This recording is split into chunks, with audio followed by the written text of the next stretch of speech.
pastor Osni e nós vamos, já está quase na hora do culto de ordenação do Roberto e Afonso. Osni, você me disse que viria bastante gente de Ji-Paraná. Fala alguma coisa. Sim, viria, e até da minha igreja, as duas igrejas que temos 2 conjuntos lá em Ji-Paraná, mas felizmente Deus mandou a chuva, nós não podemos falar infelizmente. E a chuva aqui, não é que aqui chove mais que outro lugar, é que aqui a chuva é muito bem distribuída. Aqui chove-se todos os dias, e graças a Deus por isso. É o caso de muitas pessoas estarem vindo para cá, porque aqui tudo que planta realmente nasce. Hoje nós teríamos um culto com muita gente. Só o conjunto das mocidades que viriam já encheria a igreja. Mas infelizmente não vai ser possível acontecer, porque eles vêm e vêm caminhando também. Aí estão os jovens da minha igreja, lá da congregação. Estão chegando esses 2 jovens. Aí está o seu Aristóteles, um presbítero da nossa igreja, sua esposa. Ele já entraram.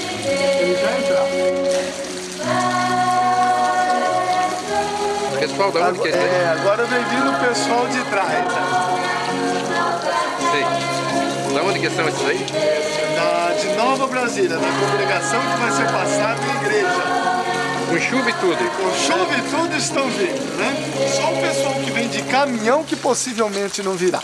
Entrevistando ainda o pastor Osni de Ji-Paraná, que é uma cidade vizinha a Presidente Médici e que é uma cidade que tem os mesmos costumes de Presidente Médici. Pastor, conte alguma coisa assim interessante sobre os costumes da igreja. Aqui tem várias características bem diferentes das do sul. Aqui quando nós vamos às linhas, por exemplo, costuma se reunir 200, 300 pessoas no culto. Só que essas pessoas, nós não as vemos. Chegam muitas vezes à noite, ficam debaixo das goiabeiras, mangueiras, mas ouvem assim com muita atenção e com muita educação. É uma das características que se tem. E quando nós vamos pregar num lugar, no sítio, não tem denominação. Da Assembleia de Deus, da Batista, da Metodista, as denominações se agrupam todas, as denominações. E quando vai o pastor da Batista, também a mesma coisa, da Metodista, a mesma coisa. Porque a maioria dos pastores podem dar assistência a essas linhas, não toda semana, alguns uma vez por mês, e outros às vezes até 3 vezes ao mês. Então quando vai um pastor de uma igreja evangélica, costuma se reunir assim muitas pessoas. Isso tem sido um fator muito importante. Por isso mesmo o povo que não é evangélico sente vontade de lá estar. Eu estive num culto antes de sair de férias e reuniu-se aproximadamente 100 pessoas não evangélicas adultas num lugar de uma linha. E a gente não vê às vezes casas para tudo isso, mas elas existem e estão lá. Por isso nós notamos que aqui em Rondônia o evangelho está de 40% para mais. É o povo evangélico. Há cidades aqui como Cerejeiras, por exemplo, 60% é povo evangélico. É uma característica peculiar, acho que somente desse estado. E graças a Deus por isso.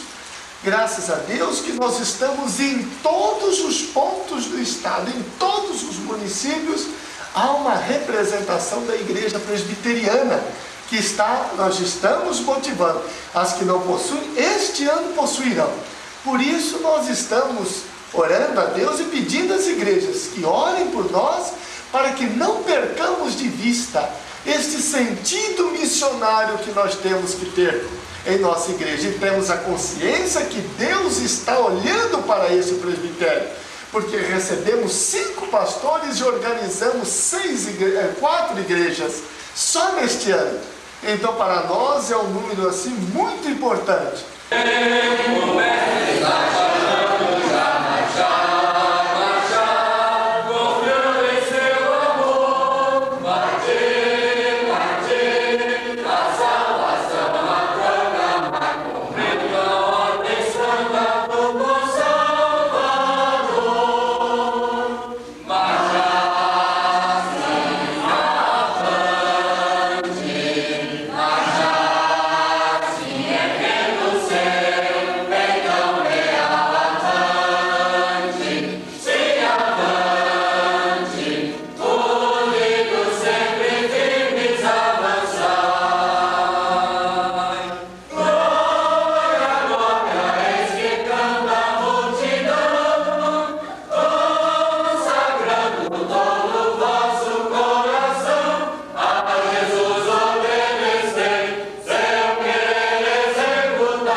Para prestarmos mais este culto de louvor e adoração à tua santa pessoa.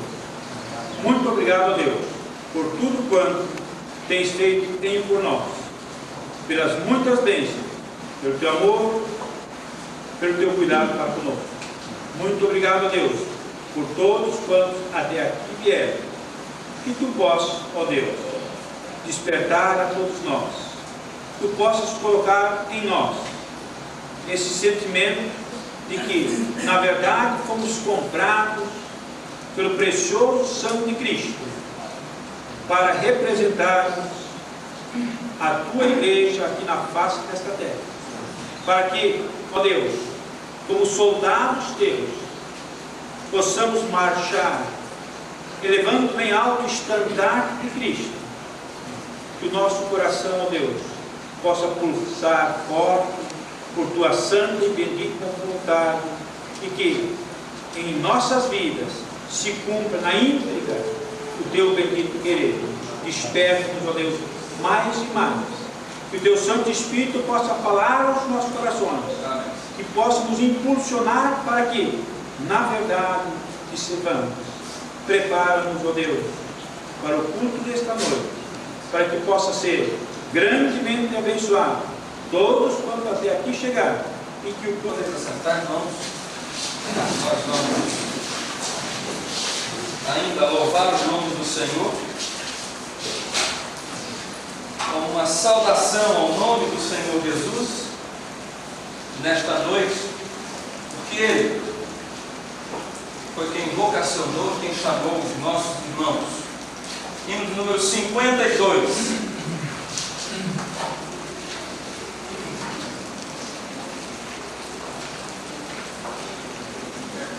Saudai o nome de Jesus, para anjos adorai, para anjos adorai, alguém que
Gênesis capítulo 12, versos de 1 a 9. A leitura será feita responsivamente. Eu lerei um versículo e a congregação lerá o versículo seguinte, e assim consecutivamente até o final da leitura. Ora, disse o Senhor a Abraão: sai da tua terra, da tua parentela e da casa de teu pai, e vai para a terra que te mostrarei. E te farei uma grande nação, e te abençoarei, e te engrandecerei o nome, seja uma bênção. Abençoarei os que te abençoarem, e amaldiçoarei os que te amaldiçoarem. Em ti serão benditas todas as famílias da terra. Assim Abraão, como foi ordenado o Senhor, e logo foi com ele. E Abraão 75 anos, quando saiu de Arã. Levou Abrão consigo a Sarai, sua mulher, e a Ló, filho de seu irmão, e todos os bens que haviam adquirido, e as pessoas que lhe acresceram em Arã. Partiram para a terra de Canaã e lá chegaram. Abençoou Abraão a terra da descendência, a terra da casa de Noé, e os caminhos caminhavam nessa terra. Apareceu o Senhor a Abrão e lhe disse: darei à tua descendência esta terra. Ali edificou Abrão um altar ao Senhor que lhe aparecera. Passemos dali para o monte de Betel, armou a sua tenda, e Betel ao ocidente, e aí ao oriente, e ali levantou um altar ao Senhor, e invocou o nome do Senhor. Depois seguiu Abrão dali, indo sempre para o Negueb. Podeis sentar, meus irmãos? Disse o Senhor a Abrão: sai da tua terra, da tua parentela, da casa do teu pai, e vai para a terra que te mostrarei. Versículo 4. Partiu, pois, Abraão, como lhe ordenara o Senhor. Meus amados, nesta noite, tal qual Abraão, nós sabemos que os irmãos que serão ordenados tiveram o seu chamado. E conforme o versículo de número 4 que nós lemos, o escritor sagrado estava revelando: partiu Abraão como lhe revelara o Senhor.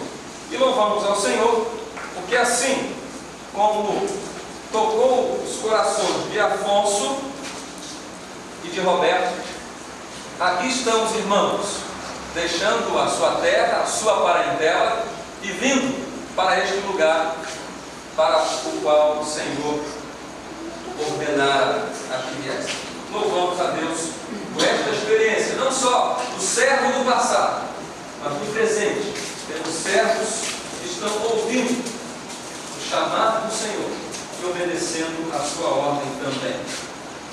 Nós queremos agradecer a presença dos irmãos de Paraná, que estão conosco. Grande parte da mocidade, não sei se Nova Brasília, mais Nova Brasília, né? Mas nós gostaríamos de saber, aliás, o reverendo Ortiz já havia comprometido vocês comigo, agora, qualquer problema, vocês conversam com ele depois.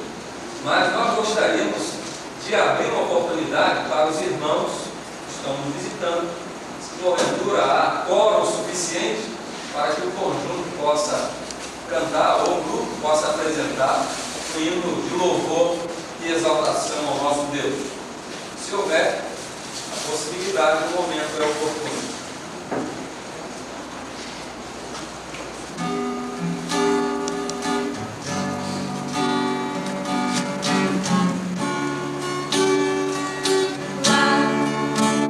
Bem distante, onde os olhos não alcançam mais, o filho que se vai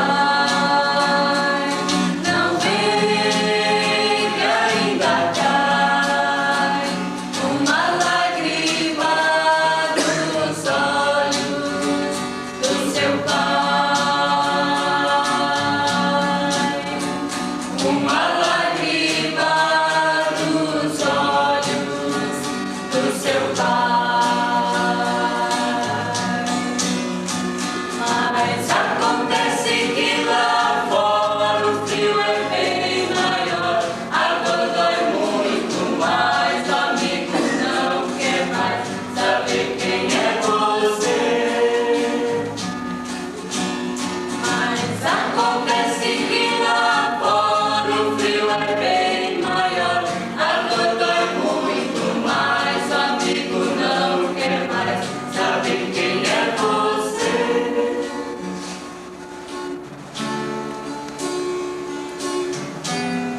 dias no texto que foi lido pelo reverendo Jonas, hoje pela manhã, quando deu boas-vindas aos novos pastores,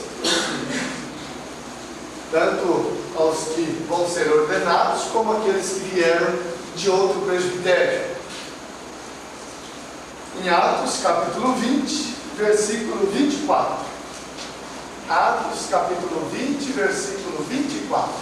Coloquemos-nos em pé, meus irmãos, e façamos leitura deste versículo. Atos, capítulo 20, versículo de número 24. Porém, nada considero a vida preciosa para mim mesmo, contanto que complete a minha carreira e o ministério que recebi do Senhor Jesus, para testemunhar o Evangelho da graça de Deus. Nós vamos ainda ter mais uma palavra de oração.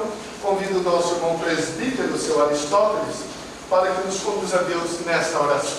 Porque irá nos entregar o recado que falamos de Deus, querer usar de uma maneira perfeita e completa nosso Deus, a fim que ele seja usado como instrumento vivo nas tuas mãos para trazer uma mensagem eficiente aos nossos corações.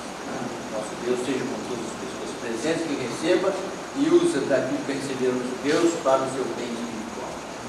O nosso Deus. Muitas coisas nos fala a Bíblia, principalmente a respeito de como o homem pode ser feliz. A procura da felicidade tem sido um trabalho exaustivo da parte do homem, genericamente falando. Nós notamos que as pessoas se esforçam, as pessoas fazem tudo para encontrarem a felicidade, para se realizarem. E nós notamos que o próprio governo não tem medido esforços para que os homens alcancem a satisfação da vida. Aquele que deseja ser doutor, existem faculdades para isso. Aquele que deseja ser agricultor, existe terra para isso. E nós notamos que em nossas atividades, todos nós lutamos para sermos felizes, para alcançarmos realmente algo que nós nos satisfazemos e que nós nos realizemos naquilo. Meus amados irmãos, o apóstolo Paulo, um homem rico, o apóstolo Paulo, um homem muito culto, o apóstolo Paulo era um homem que, notamos pela palavra de Deus, não havia empecilhos na sua vida, tanto na parte econômica, financeira. Nós notamos que aparentemente era um homem realizado, assim como todas as pessoas com quem conversamos dizem ser realizadas. Mas até que o apóstolo Paulo encontrou algo na sua vida.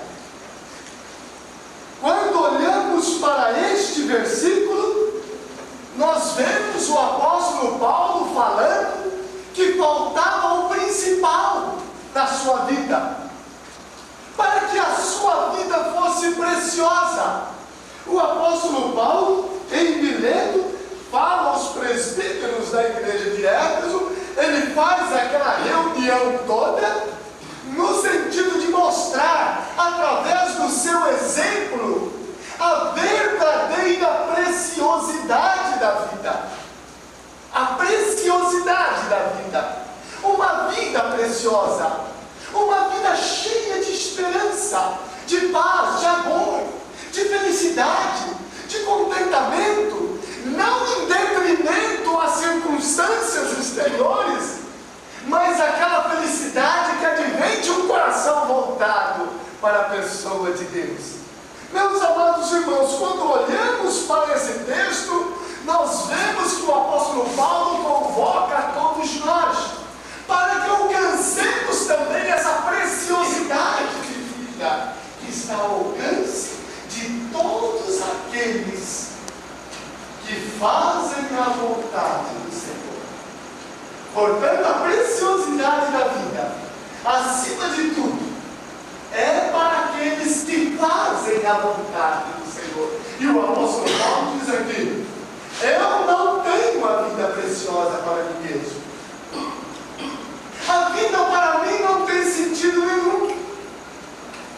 Não sinto alegria, não sinto paz, não sinto nada, a menos nossas profissões.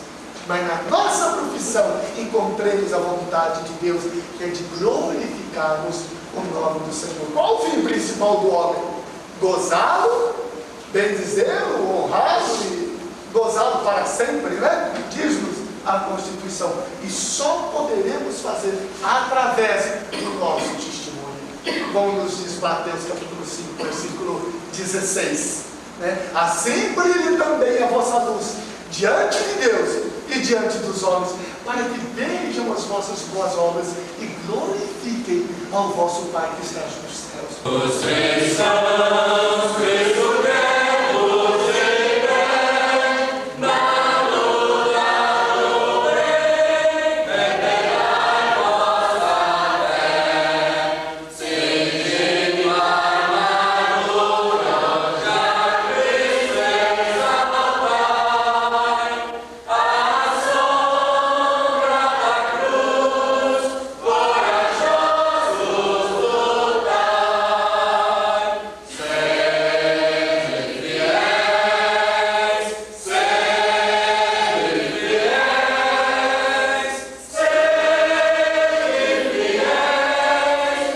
por Cristo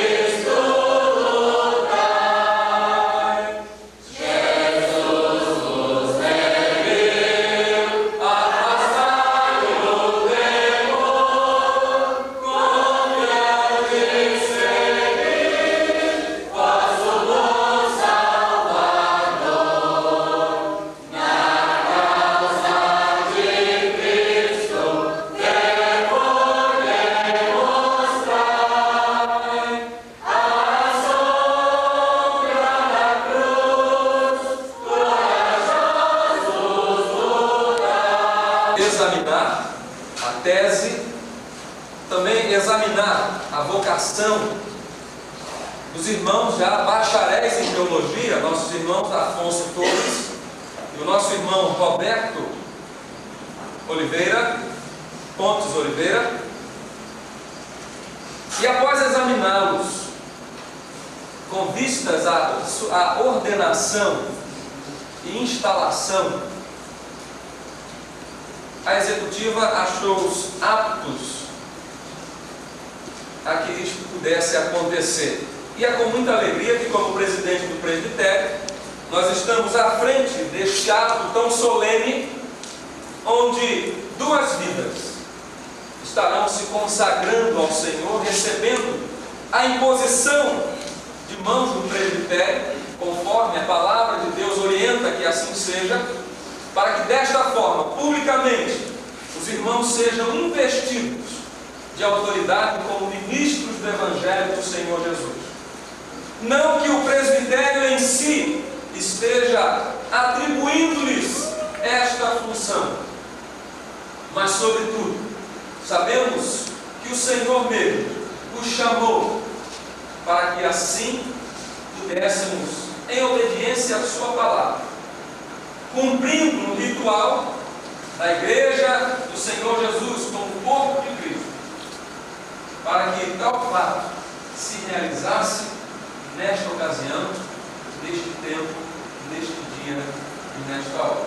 E nós gostaríamos de ler algumas instruções do nosso manual do culto, para que sejamos informados acerca desta cerimônia. O Senhor Jesus Cristo, sobre cujos ombros está o principado, que é chamado maravilhoso, conselheiro, Deus forte, Pai da eternidade, príncipe da paz, Ele que é o rei e cabeça da igreja, havendo subido ao alto e recebido dons para os homens, dotou a igreja com oficiais extraordinários e permanentes para reuni-la e edificá-la. Presentemente, o Senhor Jesus Cristo é servido conservar em sua igreja os ministros da palavra, ou presbíteros comissionados para pregar o Evangelho, administrar os sacramentos e governar. Os presbíteros regentes encarregados de ajudar no governo, e os diáconos, cujas funções consistem na arrecadação das ofertas dos fiéis para fins piedosos, no socorro aos que na igreja estão necessitados e no cuidado da ordem do culto. O ofício de ministro da palavra é o primeiro na igreja em dignidade e utilidade. Na Escritura são dados diversos títulos àqueles que o exercem, e estes títulos exprimem seus diversos deveres. O ministro da palavra é chamado bispo, porque tem a superintendência do rebanho de Cristo. Pastor, porque dá alimento espiritual ao rebanho. Ministro, porque lhe cumpre ser grave e prudente, um exemplo para o rebanho e governar bem a casa e o rebanho de Cristo. Anjo da igreja, porque é mensageiro de Deus. Embaixador, porque é enviado a declarar a vontade de Deus aos pecadores e a rogar-lhes que por Cristo se reconciliem com Deus. Evangelista, porque anuncia boas novas de salvação aos ignorantes que estão a ponto de perecer. Pregador, porque está constituído para proclamar o Evangelho. Doutor, porque expõe a palavra e com sã doutrina admoesta e convence os contradizentes. E dispenseiro dos mistérios de Deus, porque dispensa a múltipla graça de Deus e as ordenações instituídas por Cristo. Estes títulos não indicam diferentes graus de dignidade no ofício, mas descrevem todos o mesmo ministro. Achamos-nos aqui reunidos para ordenar mais 2 ministros da palavra. Deus mesmo é quem chama e faz os verdadeiros ministros da igreja e lhes concede os necessários doses para o desempenho de seus deveres. A ordenação, portanto, não é o que faz o ministro ou lhe dá capacidade para o ofício, mas é a admissão autorizada de uma pessoa devidamente chamada para desempenhar o ofício na igreja de Deus. Admissão essa acompanhada de oração e imposição de mãos, segundo o exemplo apostólico.